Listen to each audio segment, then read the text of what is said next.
Hello and welcome to another fun-filled edition of Adam's Music Box, where today I want to talk about one of my very favorite Philadelphia soul groups of all time. Now, I've done a video on Philly soul before, but what it basically is it's a soul subgenre centered, of course, around Philadelphia that's known for its very lush harmonies and equally lush orchestrations. A lot of strings, a lot of horns, a lot of harps. It's very laid back, but the writing is it's really pristine, and it's some of the most popular soul music of the late 60s and 70s. Think bands like or groups, I should say, vocal groups like the Stylistics, the Delphonics, the OJs, the Spinners, Harold Melvin and the Blue Notes, who at one point featured the great Teddy Pendergrass, the Tramps, of course, the backing band for much of this, MFSB, Mother, Father, Sister, Brother, and of course, there was Blue Magic, one of the most unique of all of these groups. Now, Blue Magic aimed to have sort of mystical lyrics about, Halloweens and haunted houses, but it all came back to love and the human condition, which is what all of the Philly soul music was about.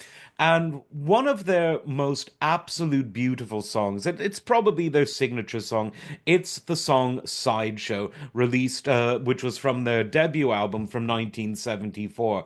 One of the finest songs ever written. The chord changes, the harmonies, the interesting places it goes, the arrangements with the MFSB backing band plus string orchestra and horns.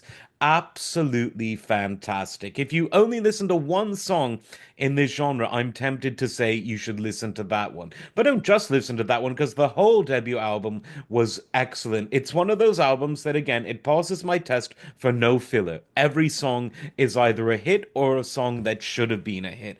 You've got just don't want to be lonely. Stop to start. What a great. I want to stop so we can start all over again. I'm not going to sing it for you. You've got Spotify, you've got YouTube, you've got the rest. But the whole album is great. And then the follow-up 13 Blue Magic Lane had some more hits, including a version of What's Come Over Me with Margie Joseph, wonderful female vocalist there. The loneliest house on the block. I said it right. Another wonderful song. And they continued to come out with great albums throughout the 70s. All of the stuff written in-house by the backing musicians who were part of MFSB for the most part. And it was just a wonderful group. And they were perfect live. They sounded just as good live as they did in the studio. So definitely check them out.